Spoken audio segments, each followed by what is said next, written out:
Hey pals, it's Waltech, coming at you with a 700 subscribers special. Finally broke it, guys, trying to get to that 1,000 so I can finally get monetized. Also need to make watch hours. The sooner that happens, the more videos I can make, the more tech I can explore, and the more I can actually shell into this channel. So if any of you have been enjoying these videos, are wanting to watch more, please subscribe and like. It will help more than you think. But with the 700 subscribers special, I'm bringing a very special card to you guys. This card was a GOAT of its era. It's the GTX 660, and mine is the EVGA superclocked variant. Some people would argue this was one of the best 660s you could buy back then. All the cores, TMUs, and ROPs were the same as the other 660 as you see right here. However, the clocks were boosted pretty much by EVGA, so it was an overclock card right out of the box. Now, these blower style coolers never really worked too well, and I did experience some thermal issues. I really had to turn up the fan curve. Still worked, but definitely see the problem with that back then. Sadly, EVGA is not making cards anymore. That was a very bad day for PC part enthusiasts everywhere.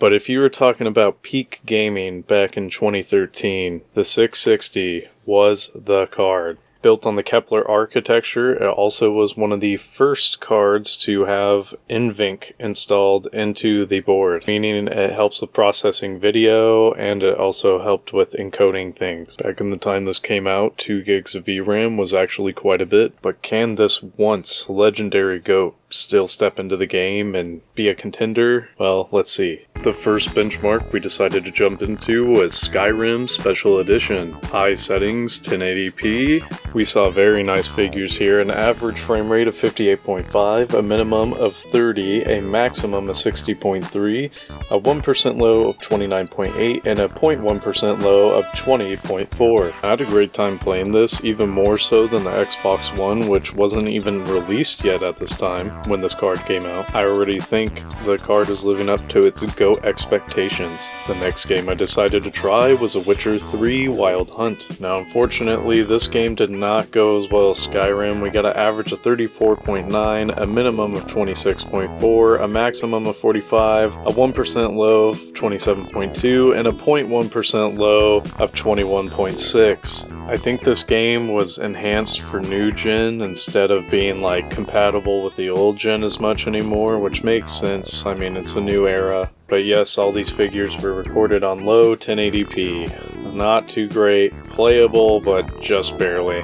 If you're willing to be a 900p gamer, maybe that can make the difference for it. Next, we did the in-house benchmark on Shadow of the Tomb Raider. First, we did it with DX12 on, and then I did off to see. The results were pretty much the same, so let's just look over 12. Not that good, as you can see.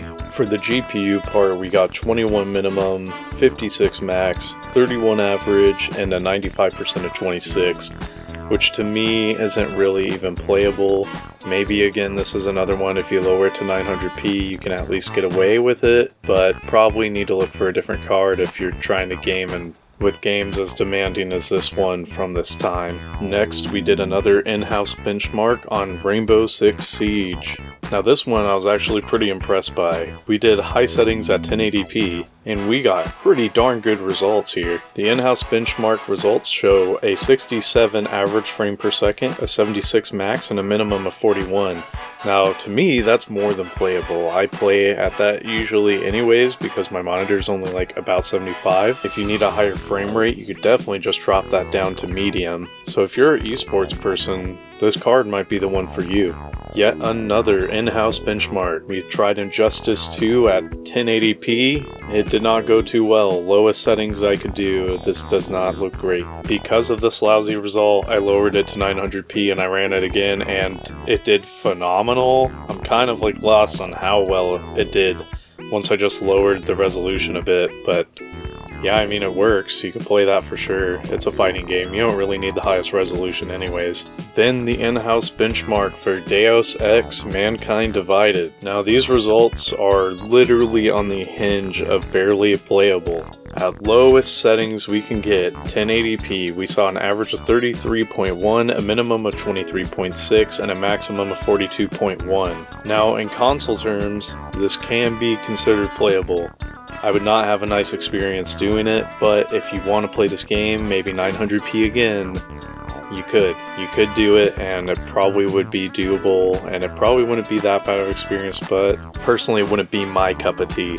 Next game we did was The Forest. I did everything on low settings, 1080p. Now even at low settings, this game doesn't look that bad, and honestly I had a pretty good time playing it on this card. I know this game is a bit older, but it is quite demanding still in my opinion. There's a lot of shadow and lighting effects that go on in this game. I still think it brings most cards to its knees if you really try to max it out. But despite all that, I had a pretty good time playing this. We got really good results. We got 54 average frame rate, minimum of 32, maximum of 77, at 1% low of 32, and a 0.1 of 2.5. Never really noticed that 2.5, but might have happened somewhere. I'd actually give this an A+ for being able to even play this game after all these years. And you know what time it is. You know what we finish off with? Yakuza Zero on medium settings, 1080p. We got great results. We got 67 average frame rate, a 38 minimum, 239 maximum, and don't look into that too deeply. That's because of loading screens between fights. I think the actual max was probably around 80, 88.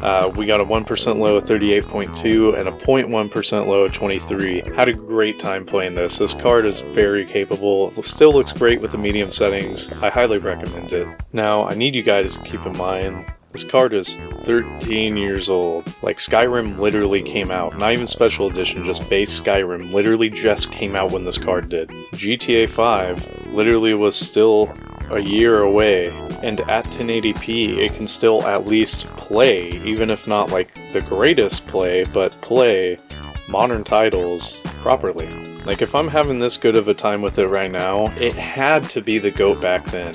And honestly, if you're a casual gamer and you're only playing some casual games, you don't care about having the best resolution or graphics, this thing still kicks some pretty good butt. You can pick these things up for about $20 to $30 sometimes, and if you're just looking for something to tide you over, you're just trying to look for something to play games in performance mode or esports, I could definitely get behind this card. Sadly, back when this card was the big thing, I wasn't bougie enough to own one of them, so I had to settle for a R7 270 instead, which is pretty close on par in terms of performance as it, but I would have preferred to have a 660. But I also will be overviewing that card on my channel too, and it does have better cooling than this one did. Stay tuned for that. Let me know what you guys think down in the comments. Is this worth the price range? Do you think there's something better at the price range? Let me know. This is Waltech, and I'm signing out.